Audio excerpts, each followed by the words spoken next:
has brought the aircraft up to the gate and turned the fasten seatbelt sign off. Once he's done so, please be careful opening the overhead bin sign of the space should they could fall out. You're not free to use all your cellular devices at this time as long as they're within arm's reach.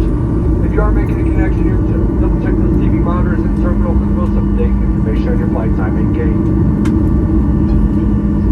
Certainly has been a pleasure spending part of our day here with you. We know you have many choices when you fly. We certainly thank you to Southwest today. If this is your final destination, go out, buckle up, be safe, be kind to one another. Enjoy the rest of your week. If you're traveling on, safe travels to you.